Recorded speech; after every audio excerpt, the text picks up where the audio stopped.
Kozhikode medical കോളേജിൽ ശസ്ത്രക്രിയയ്ക്കിടെ കമ്പി മാറിയിട്ടെന്ന പരാതിയിൽ മെഡിക്കൽ ബോർഡ് രൂപീകരിക്കണമെന്ന് പോലീസ്. പരാതിയിൽ വ്യക്തത വരുത്തുകയാണ് ലക്ഷ്യം. അവയവം മാറി ശസ്ത്രക്രിയ നടന്ന സംഭവത്തിൽ പരിശോധന നടത്തുന്നതിനുള്ള മെഡിക്കൽ ബോർഡ് യോഗം ജൂൺ 1 ചേരും. കോതിപ്പാലം സ്വദേശി അജിത്തിന്റെ പരാതിയിൽ കേസെടുത്ത പോലീസ് വിശദമായ അന്വേഷണമാണ് നടത്തുന്നത്. പരാതിക്കാരന്റെ മൊഴി ആദ്യഘട്ടത്തിൽ രേഖപ്പെടുത്തി. പിന്നാലെ മെഡിക്കൽ ബോർഡ് രൂപീകരിക്കണമെന്ന് കാണിച്ച ആശുപത്രി അധികൃതർക്ക് ഉടൻ കത്ത് നൽകും. ചികിത്സാ പിഴവ് ആരോപണം നിലനിൽക്കുന്ന പശ്ചാത്തലത്തിൽ വ്യക്തത വരുത്തുകയാണ് പോലീസിന്റെ ലക്ഷ്യം.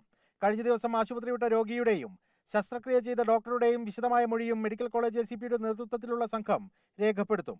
സംഭവത്തിൽ ചികിത്സാ പിഴവില്ലെന്നും ഏത് അന്വേഷണത്തെയും സ്വാഗതം ചെയ്യുന്നതായും മെഡിക്കൽ കോളേജിലെ ഓർത്തോ വിഭാഗം മേധാവി തന്നെ നേരത്തെ വ്യക്തമാക്കിയിരുന്നു.